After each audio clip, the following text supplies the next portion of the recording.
Menjelang pada tahun 1952, pasangan Warrens telah menubuhkan sebuah badan penyelidikan psikik. Mereka ni menulis banyak buku mengenai kes paranormal dan mengenai siasatan peribadi mereka sendiri.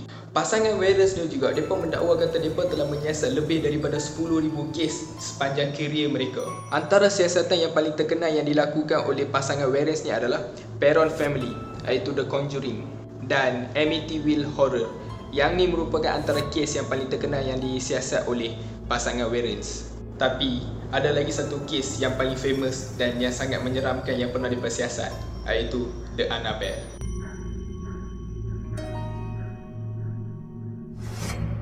Kes ni bermula pada tahun 1970. Pada tahun 1970, ada seorang ibu telah membeli sebuah patung antik yang bernama Raggedy Ann doll untuk menghadiahkan kepada anak perempuannya yang bernama Donna sempena hari jadi Donna.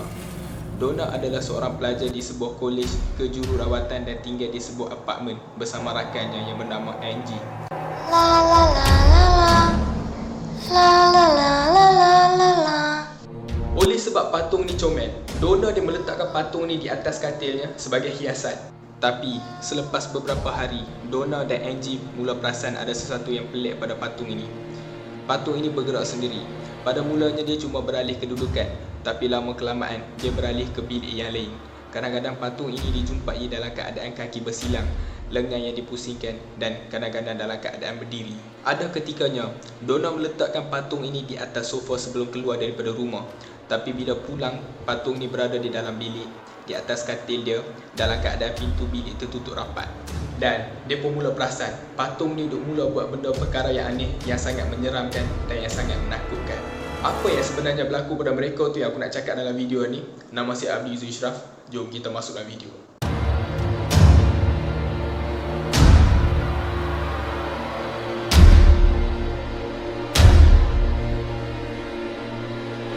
Seperti aku cakap dalam intro video tadi, patung ni mula membuat perkara yang sangat aneh dan sangat menyeramkan. Angie mempunyai seorang boyfriend yang bernama Low. Low pun dia mula memperasan perkara aneh yang dilakukan oleh patung ini sejak ketibaan patung tersebut. Low memang tidak pernah menyukai patung tersebut dan telah beberapa kali dia memberi amaran kepada Donna bahawa patung tersebut adalah jelmaan syaitan, namun Donna tidak mengambil kisah tentangnya. Selepas beberapa hari, berlaku satu benda yang sangat menyeramkan, iaitu patung ini bukan sahaja boleh bergerak, tetapi dia boleh meninggalkan mesej dalam bentuk tulisan kanak-kanak yang berbunyi seperti "Help us". Dan Donna dah mula perasan kata patung ni makin mengganggu. Maka Donna dan Angie mengambil keputusan untuk bertemu seorang yang boleh membantu mereka. Macam kalau kita pun kena ganggu dengan benda macam ni, kita akan pergi jumpa ustaz-ustaz, betul tak? So mereka pun pergi jumpa dengan someone like that lah. Dan mereka telah diberitahu ada satu roh budak yang bernama Annabelle Higgins telah yang berada di dalam patung tersebut.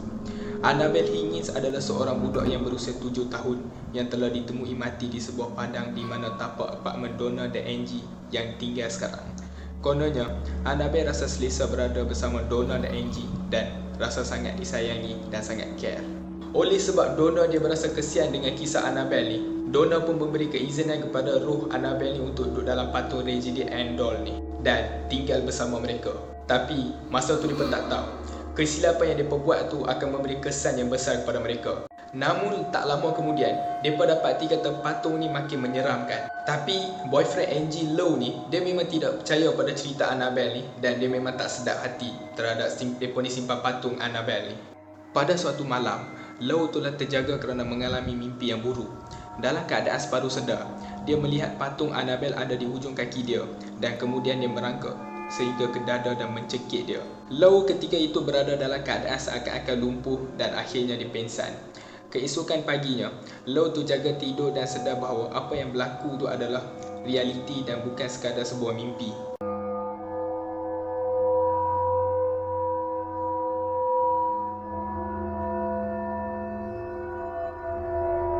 Pada suatu hari, ketika Low dan Angie membaca peta di dalam rumah mereka, kerana keesokan harinya mereka ada road trip. Tapi tiba-tiba mereka terdengar bunyi bising datang dari arah bilik Donna. Kerana bimbang rumah, mereka risau kata rumah kena pecah masuk ke apa kan. So Low pun perlahan-lahan dia berjalan masuk ke bilik Donna. Namun bila mereka buka pintu, mereka buka lampu, tiada siapa yang berada di dalam bilik tersebut kecuali patung tersebut. Lo yang berasa tidak puas hati ni, dia mula pusing-pusing dalam bilik tu. Kotlah ada someone ada tengah sembunyi dalam bilik tu kan. Tetapi tak ada siapa dalam bilik tu kecuali patung tersebut. Dia mendekati dengan patung tersebut dan dia dapat merasai ada someone di belakang dia. Dan bila dia cepat-cepat berpusing, namun tiada kelibat sesiapa yang kelihatan, namun ada sekelip mata, ada sesuatu telah mencakar dada dia sehingga berdarah. And ada 7 cakaran, yang boleh kata 3 mendatar dan 4 lagi menegak.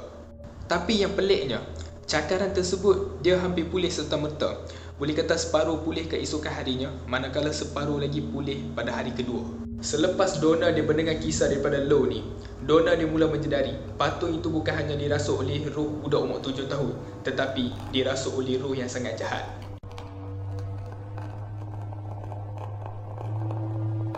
Kerana itu, Donna kemudiannya dia pergi mencari paderi iaitu Father Hagen. Father Hagen dia merasakan bahawa ini adalah kes yang melibatkan spiritual. Maka Father Hagen pun dia berpendapat dia menghubungi paderi yang lebih tinggi. Dia menghubungi Father Cook, yang kemudiannya Father Cook menghubungi pasangan Warrens. Pasangan Warrens, Ed Warrens dan Lorraine Warrens kemudiannya mengambil alih kes ni dan terus berhubungi Donna, Angie dan Lo. Pasangan Warrens telah menerangkan bahawa patung itu tidak dirasuk tetapi telah dimanipulasikan oleh roh jahat. Target sebenar roh jahat tersebut adalah untuk merasuk manusia, bukan patung tersebut. Pihak gereja dan pasangan Warrens telah mengambil patung tersebut, namun beberapa kejadian pelik dan menakutkan terjadi ketika patung tersebut dibawa balik. Pasangan Warrens mereka mengambil keputusan untuk tidak menggunakan jalan highway dan mereka menggunakan jalan yang lebih selamat. Walaupun pasangan Warrens mereka tidak menggunakan jalan highway pun, mereka menggunakan jalan yang selamat pun, kenderaan mereka pandu tu mengalami kegagalan brek dan mula kehilangan kawalan.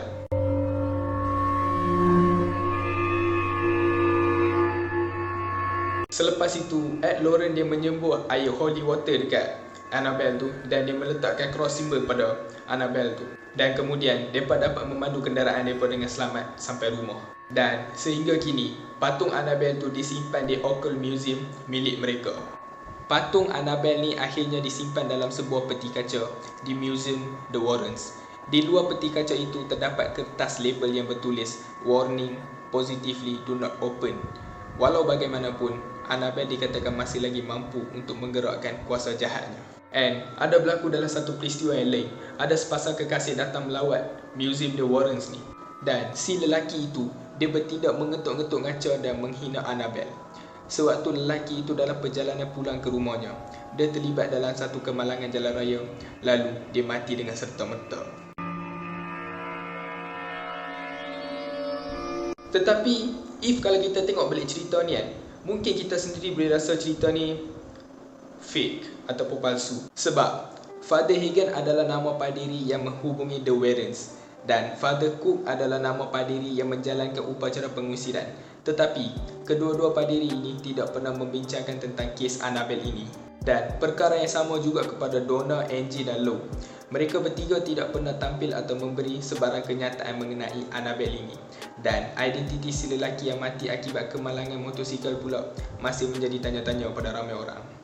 And if kalau kita tengok dalam movie pun kan, cerita Annabelle yang mereka follow dalam movie tu boleh kata hanya 10% sama dengan kejadian cerita sebenar ni. And if kalau kita tengok cerita sebenar Annabelle ni, dia hanya mengancam orang yang tinggal di apartmen tu saja seperti Donna, Angie dan Lo.